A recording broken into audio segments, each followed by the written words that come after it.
Hi there and welcome to Influence, a program about the College of Agriculture and Life Sciences. I'm your host, Jessica Graves. Today with us, I'm excited to have a couple of individuals from the Department of Landscape Architecture. So, Mr. Walker, why don't you go ahead and introduce yourself, tell us a little bit about your academic history, where you're from, tell us a little bit about who you are. Thank you, Jessica. It's nice to be here. Well, I grew up in Union, Mississippi, which is not too far down the road from here. I did my undergraduate degree at Mississippi State. I have a Bachelor of Landscape Architecture from this program. After that, I went and worked in private practice for a few years in Asheville, North Carolina. Then I ended up doing my Master of Landscape Architecture at Virginia Polytechnic Institute and State University. Then a little bit more private practice with the late Ed Blake in Hattiesburg, Mississippi. And then I ended up getting an opportunity to come back and be a teacher here in the Department of Landscape Architecture in 2003. That's awesome. And so you've been around for several years here, shaping young minds, if you will, but you bring quite a bit of professional experience to the table, and so I'm sure the students really appreciate that.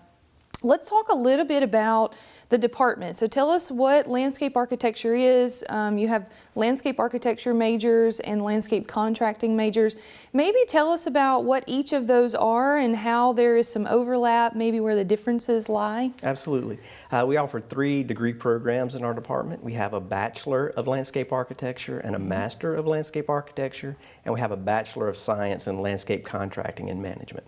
In a nutshell, landscape architects plan and design the outdoor environment. So we do a lot more of the drawing, more of the designing. You're inside more than you're outside doing that type of work. And then landscape contracting and management is really landscape construction. So people that actually do the install and build the projects and then do the long-term management of the project. Yeah. So let's talk a little bit about some of those design spaces. So forgive me, I'm not an expert in this field, but let's talk about some of those design spaces. So things like climate smart, sustainability is a buzzword. We talk about green spaces. Talk about how landscape architects really do the design process for that. What does it look like to create a green space? Yeah, that's a great question. That is rooted in the DNA of what our department is all about and how we teach students and how we prepare them to realize that when they get out of here, what they're going to be doing is making places that people are going to want to live. So they design the places of the future. And we try to instill in them from the very first year, their freshman year, how important it is to deal with as many environmental and other cultural factors that need to be addressed so that you can make a place that's going to stand the test of time, that is going to do its best to be responsive to the environmental conditions and challenges that we face. And challenges we do face from time to time, whether it be drought or natural disasters or things of that nature. And so all of those are external influences, if you will, that you guys have to take into consideration in the design process. Absolutely. We look at what is the land trying to tell us, and then the other piece of that is what is the cultural relationship and what does the cultural part of the landscape have to do. And they're constantly trying to find a way, how do you begin to deal with a lot of various variables in the process to come up with the most appropriate solutions. Yeah.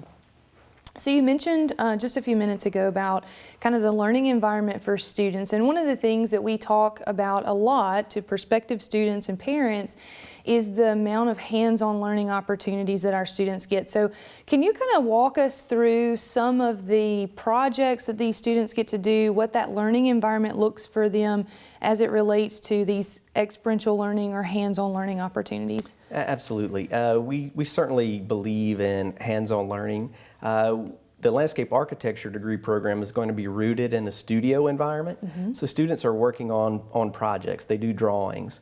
They work on things where they go outside, they look at the land, we try to best interpret it, and then they build models and they do projects. So from that, landscape architecture is really an applied discipline. It is rooted in theory, but it is application of going to make change in the human landscape for people to be able to use.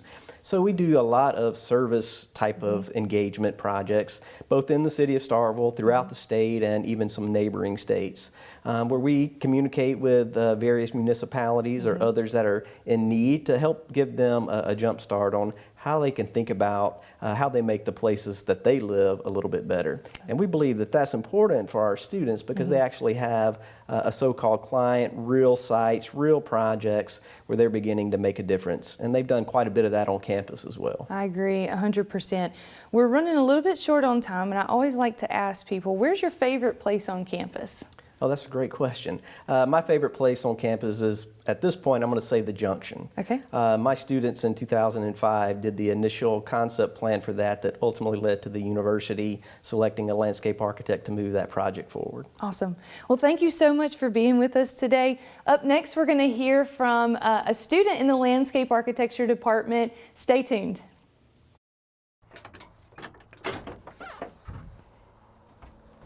Think you know Egg?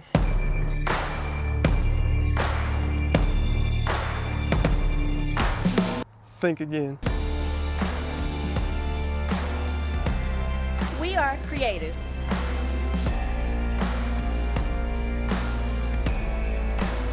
We protect the environment. We prepare for careers in medicine and conduct research. We empower people and communities.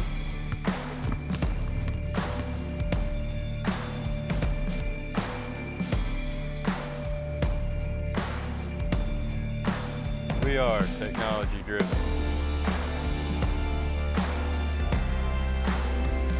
And we feed and clothe the world.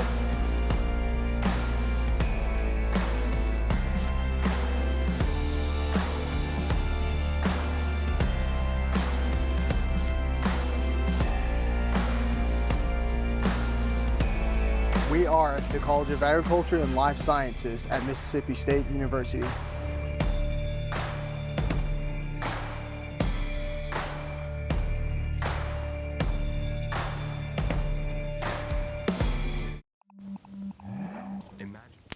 Hey there, and welcome back to Influence. I'm so glad you've decided to join us today. With me now is Miss Emily Duncan. She is a student in the landscape architecture department. Emily, tell me about where you're from and maybe how you came here to Mississippi State as a landscape architecture student. So I'm from Florence, Alabama, and I always round up because I'm really from a small town called Green Hill. And when I was trying to find what major I wanted to choose, I knew I really liked being outside. I loved to draw, and I just wondered, what can I do with that? And so my mom knew somebody that had kids in the landscape architecture department, and we came and toured, and I met Jason, and he knew my name, and it just felt like home. So I decided to join and see what happened, and now I'm a junior, and I'm doing the dual major, so landscape architecture and landscape contracting, and I love it. So I'm glad that you brought up the dual major. There are quite a few students that do the landscape architecture and landscape contracting dual major program. Tell me what you think you're going to get out of that. Like, what made you choose both of those majors? So it's really easy to obtain both majors, which makes it more of a selling point. And then also in our field, there's a thing called design build. So companies will design things and then they will oversee the construction of it. And so for a lot, me and other people in the major really like that part of the field. And so that's what I'm hoping to do. So. Awesome. Okay, so as students, we mentioned this earlier in the interview portion with Jason, but students here on Mississippi State's campus, particularly in the College of Ag, get a lot of hands-on experiences. So why don't you tell us from a student perspective kind of what those hands-on experiences have been like? Maybe there's something that has been like really a standout experience or standout moment for you. Tell us about those experiences. So for both degrees, you have hands-on experiences required. So for landscape contracting, you have to do 3 internships. So last summer I got to go to Charleston, South Carolina, worked there for 10 weeks, lived in downtown, loved it. And this summer I'm actually going to work for a high-end residential design build firm in Dallas.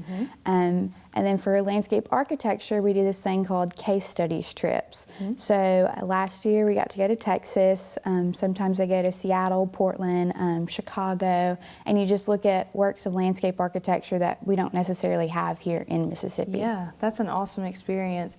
And I understand too, you are one of our CALS ambassadors, so we would consider you like a face of the program. So it's really cool for you also to get to share your personal testimony about these experiences that you have in your major, or both of your majors in your case, and to share that with other students. What words of wisdom might you give to a prospective student if they were considering Mississippi State College of Ag and Life Sciences and exploring landscape architecture, landscape contracting? So I tell them, find a place that feels like home to you. I toured a lot of colleges and Mississippi State just felt right. So choose the one that feels right. Choose the one that has the major you really want to pursue, because you can always switch. If you like landscape architecture, start, and then if you don't like it, switch. Or if you're thinking it and you have another one, maybe try your other major, and then you can always come back to landscape architecture. One thing we talk about oftentimes in industry is soft skills, and so things like time management, communication skills, that kind of thing.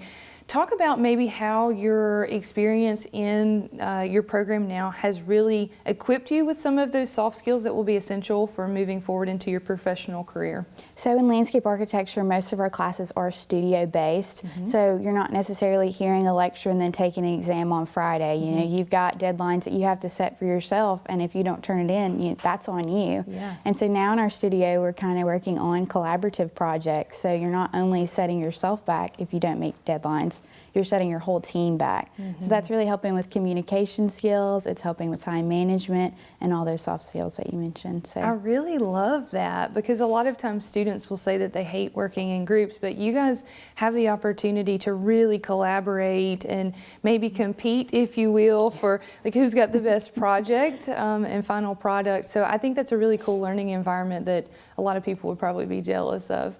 All right, so one last question that I like to ask everybody is, where's your favorite place on campus and why? The landscape architecture courtyard is my favorite. Students designed and built that, which is awesome. And I love to go out there and study. We have cats, and so you can go out there and socialize with them. And it's just a good place to relax and take a break from some of that studio work. Yeah, and you also mentioned the Bulldog family. I think I'm an Alabama native too, so we have that in common. But I think that you've hit the nail on the head when you talk about the Bulldog family and a place that feels like home. So I appreciate you giving that inspiration as well. All right, well, that's going to do us today for this episode of Influence. I hope you'll join us back next month. Thank you.